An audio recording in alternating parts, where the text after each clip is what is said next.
అందరికి నమస్కారం. Welcome to our channel. AP మరియు తెలంగాణకు సంబంధించిన వివిధ ఎడ్యుకేషన్ అప్డేట్స్ అనేది వీడియోలో చూద్దాం. డిఎస్సి 2008 అభ్యర్థులకు ఊరటనిచ్చినాడు. దశాబ్దంన్నర సమస్యకు తెలంగాణ ప్రభుత్వం చరమగీతమని ఇవ్వడం అనేది జరిగింది. పూర్తి వివరాలు ఒకసారి చూస్తే, దశాబ్దంన్నర కాలంగా తమకు న్యాయం చేయాలని వారు మొరపెట్టుకొని నేతలు, ప్రజాప్రతినిధులు లేరు. చేయని ఆందోళనలు లేవు. అయినా వారి డిమాండ్ నెరవేరలేదు. తాజాగా కాంగ్రెస్ సర్కార్ వారికి తీపి కబురు చెప్పింది. డిఎస్సి 2008 బాధితులకు మినిమం టైం స్కేల్ ఎంటీఎస్ విధానంలో ఉద్యోగాల్లోకి తీసుకునేందుకు ప్రభుత్వం మంత్రిమండలిలో నిర్ణయం తీసుకోవడం అనేది జరిగింది. లబ్ధి పొందాల్సిన వారు సుమారు 2300 మంది ఉన్నారని, కాకపోతే కొందరు వివిధ ఉద్యోగాలు పొంది ఉండవచ్చని విద్యాశాఖ చెబుతుంది. ఎంటీఎస్ ద్వారా సుమారు 38,000 వరకు వేతనం ఇచ్చే అవకాశం ఉందని అంచనా. శాశ్వత ఉద్యోగుల మాదిరిగా వారికి హెచ్ఆర్ఏ ఏటా ఇంక్రిమెంట్ ఉండవు. కాకపోతే కొత్త పిఆర్సీ వస్తే అందులో నిర్ణయించిన మేరకు నూతన వేతనం ఇస్తారు. ఉమ్మడి రాష్ట్రంలో 2008లో డిఎస్సి నోటిఫికేషన్లో డిఎడ్, బిఎడ్ పూర్తి చేసిన వారికి ప్రాథమిక పాఠశాలల్లో బోధించే సెకండరీ గ్రేడ్ టీచర్స్ ఉద్యోగాలు ఇవ్వాలని పేర్కొన్నారు. ఫలితాలు వెలువడిన తర్వాత నిర్ణయాన్ని మార్చుకోవడం జరిగింది. ఎడ్జిటి ఉద్యోగాల్లో 30% డిఎడ్ వారికి, మిగిలిన 70% ఇద్దరికి కలిపి మెరిట్ ఆధారంగా ఇవ్వాలని జీవో జారీ చేశారు. దాంతో కామన్గా మెరిట్ చూస్తే తమకు ఉద్యోగాలు దక్కేవని, తాము ఎంపికైన అన్యాయం చేశారని బీఈడీ అభ్యర్థులు న్యాయస్థానాన్ని ఆశ్రయించారు. అప్పటి నుంచి సమస్య నలుగుతూ వచ్చింది. గత నెల 8న వారికి న్యాయం చేయాలని హైకోర్టు రాష్ట్ర ప్రభుత్వానికి సూచిస్తూ మధ్యంతర తీర్పు వెలువరించడం జరిగింది. ఈ క్రమంలో ప్రభుత్వం తాజా నిర్ణయం తీసుకోవడం అనేది జరిగిందనే విషయాన్ని ఇవ్వడం అనేది జరిగింది. కాబట్టి వాళ్ళకు మినిమం టైం స్కేల్ కింద 38,000 జీతానికి వాళ్ళను నియమించుకోనున్నారనే విషయాన్ని మనకి ఇక్కడ ఇవ్వడం అనేది జరిగింది. తెలంగాణ మోడల్ స్కూళ్ళలో 65,140 అప్లికేషన్లు అనేవి వచ్చాయని ఇచ్చాడు. రాష్ట్రంలోని 194 ఆదర్శ పాఠశాలల్లో ఖాళీ సీట్ల భర్తీకి నిర్వహించనున్న ప్రవేశ పరీక్షకు 65,140 మంది దరఖాస్తు చేశారు. కేవలం 6వ తరగతికి 35,436 మంది పోటీ పడనున్నారు. 7వ తరగతికి 10,177 మంది ఉన్నారు. అత్యధికంగా ఖమ్మం జిల్లా కారేపల్లి మోడల్ స్కూల్కు 1,915 మంది దరఖాస్తు చేశారు. దీనికి సంబంధించిన ఎగ్జామ్ ఏప్రిల్ 7న ఉంటుందనే విషయాన్ని ఇవ్వడం అనేది జరిగింది. ఇంకా తెలంగాణకు సంబంధించి టెట్ నిర్వహించి డిఎస్సి అభ్యర్థులకు న్యాయం చేయాలి. ముఖ్యమంత్రి రేవంత్కు హరీష్ రావు లేఖ ఇచ్చినారు. డిఎస్సితో పాటు టెట్ నిర్వహించి విద్యార్థులు, నిరుద్యోగుల అవకాశాలు దెబ్బతినకుండా చూడాలని హరీష్ రావు కోరడం జరిగింది. ఈ మేరకు మంగళవారం ముఖ్యమంత్రి రేవంత్ రెడ్డికి లేఖ రాయడం జరిగింది. తెలంగాణ ప్రభుత్వం ఉపాధ్యాయుల నియామకం కోసం డిఎస్సి నోటిఫికేషన్ విడుదల చేసింది. అయితే ఇటీవల కాలంలో టెట్ నిర్వహించకపోవడం వల్ల దాదాపు 7 లక్షల మంది డిఎడ్, బిఎడ్ విద్యార్థులు డిఎస్సికి దరఖాస్తు చేసుకోలేకపోతున్నారు. అంతేకాకుండా గత డిసెంబర్లో డిఎడ్, బిఎడ్ కోర్సులు పూర్తి చేసుకున్న వారు దాదాపు 50,000 మంది పైచిలుకు మంది ఉంటారు. టెట్లో ఉత్తీర్ణత సాధిస్తేనే డిఎస్సికి దరఖాస్తు చేయడానికి అర్హులవుతారనే విషయం తెలిసిన విషయం. గత ఏడాది భారత ప్రభుత్వం టెట్ నిర్వహించింది.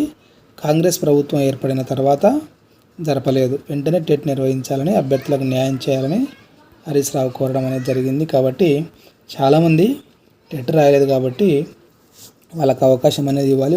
వాళ్ళలో చాలామందికి జాబులు వచ్చే అవకాశం కూడా ఉండొచ్చు. కాబట్టి న్యాయం చేస్తే బాగుంటుంది.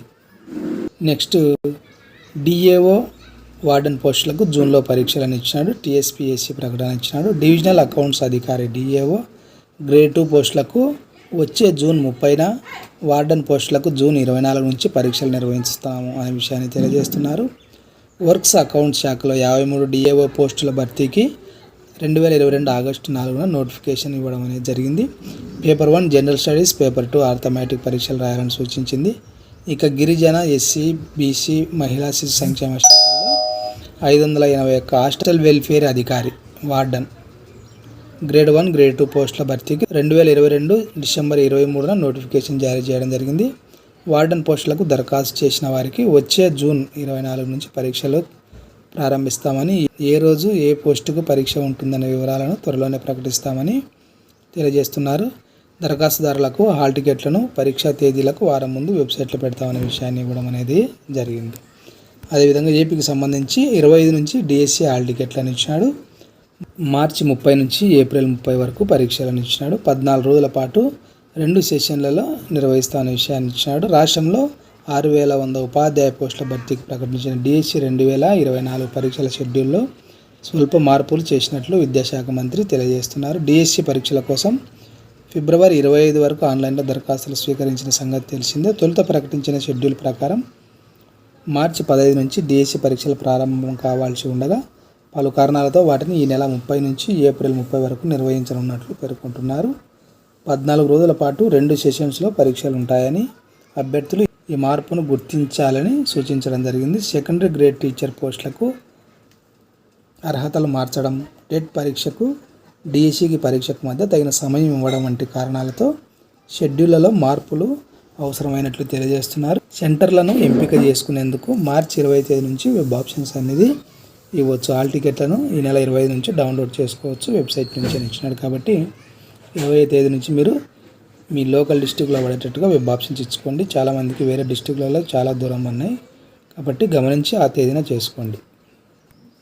అదేవిధంగా ఏపీ సెట్ షెడ్యూల్ అని ఇవ్వడం జరిగింది. జేఎన్టీయూకే ఆధ్వర్యంలో నిర్వహించనున్న Andhra Pradesh engineering, agriculture, pharmacy common entrance test 2024 నోటిఫికేషన్ను సోమవారం విడుదల చేయడం అనేది జరిగింది. పూర్తి వివరాలు మనకి ఇక్కడ ఇచ్చినాడు.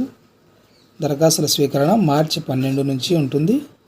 లాస్ట్ డేట్ వచ్చేసి ఏప్రిల్ 15 వరకు ఇచ్చినాడు. 500 ఫైన్తో ఏప్రిల్ 30 వరకు 1000 ఫైన్తో, మే 5 వరకు 5000 ఫైన్తో, మే 10 వరకు 10,000 ఫైన్తో 12 వరకు ఇచ్చినాడు. అప్లై చేసిన తర్వాత ఏదైనా కరెక్షన్స్ ఉంటే చేసుకోవడానికి మే 4 నుంచి 6 వరకు ఇచ్చినాడు. మే 7 నుంచి హాల్ టికెట్ డౌన్లోడ్ చేసుకోవచ్చు. మొత్తం 47 ఎగ్జామ్ సెంటర్స్ అనేవి ఇవ్వడం అనేది జరిగింది. ఏపీలో, తెలంగాణలో సికింద్రాబాద్, ఎల్బీ నగర్లో ఇచ్చినాడు. ఇంజనీరింగ్ విభాగం పరీక్ష అనేది మే 13 నుంచి 16 వరకు, అగ్రికల్చర్ ఫార్మసీ వచ్చేసి మే 17 నుంచి 19 వరకు ఉంటుంది. ఉదయం 9 నుంచి 12 గంటల వరకు, మధ్యాహ్నం 2:30 నుంచి 5:30 గంటల వరకు జరుగుతుంది. పూర్తి వివరాలు మనం వెబ్సైట్ ఇక్కడ ఇచ్చినాడు చూడండి. అదేవిధంగా నెంబర్లు కూడా ఇచ్చినాడు. అవసరమైతే ఫోన్ చేసి కనుక్కోవడానికి వీలు అనేది ఉంటుంది. అదేవిధంగా తెలంగాణకు సంబంధించి వైద్య కాలేజీల్లో 4356 అధ్యాపక పోస్టులు అని ఇవ్వడం జరిగింది. వివిధ మెడికల్ కాలేజీల్లో పోస్టుల వివరాలు మనకి ఇక్కడ ఇవ్వడం జరిగింది చూడండి. ఒకసారి కావాలనుకున్న వాళ్ళు చూసుకునే ప్రయత్నం అనేది చేయండి. మెడికల్ కాలేజ్ పేరు, పోస్టుల సంఖ్య మనకి ఇవ్వడం జరిగింది. ఒకసారి కావాలంటే స్క్రీన్ షాట్ తీసుకునే ప్రయత్నం చేయండి.